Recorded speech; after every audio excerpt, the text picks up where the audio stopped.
Hi friends, welcome to Sahana TV. இந்த video எதுக்குன்னா, நம்ம எந்த ஃபோன் எல்லாம் ஸ்மார்ட் ஃபோன் வாங்கக்கூடாதுங்கிறத இந்த வீடியோ. இது பார்த்தீங்கன்னா சாம்சங் M30Sங்கிற ஒரு மாடலு. ஆன் ஆஃப் ஆகாது, அதாவது ஆன் பண்ணவும் முடியாது. அதே மாதிரி சார்ஜ் போட்டாலும் உங்களுக்கு வந்து ஆன் ஆகாது. இது எதனாலனா IC complaint, CPU IC complaint வரனால தான் இந்த ஃபோன் வந்து ஆன் ஆகாது. சில ஃபோன் பார்த்தீங்கன்னா ரீஸ்டார்ட் ஆகிட்டே இருக்கும். அந்த மாதிரி இருந்தாலும் CPU ஐசி கம்ப்ளைண்ட் தான். இது ஏன் சொல்கிறேன்னா, இந்த M சீரீஸ் சாம்சங்கில் வர M20, M21, M30, M30S, M31 இந்த மாடலில் பார்த்தீங்கன்னா CPU கம்ப்ளைண்ட் வந்து வந்துக்கிட்டே இருக்குது.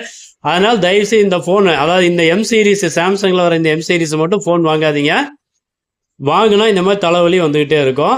இதை எப்படி ரெடி பண்ணலாங்கிறது வந்து ஃபுல் வீடியோவில் நான் போடுறேன். இது வரைக்கும் நம்ம சேனலை சப்ஸ்கிரைப் பண்ணலன்னா சப்ஸ்கிரைப் பண்ணிக்கோங்க, பெல் பட்டனை ப்ரெஸ் பண்ணிக்கோங்க. இது போல் இன்னும் பயனுள்ள வீடியோ உங்களுக்கு நாங்கள் போட்டே இருப்போம். தேங்க்ஸ் ஃபார் வாட்சிங்.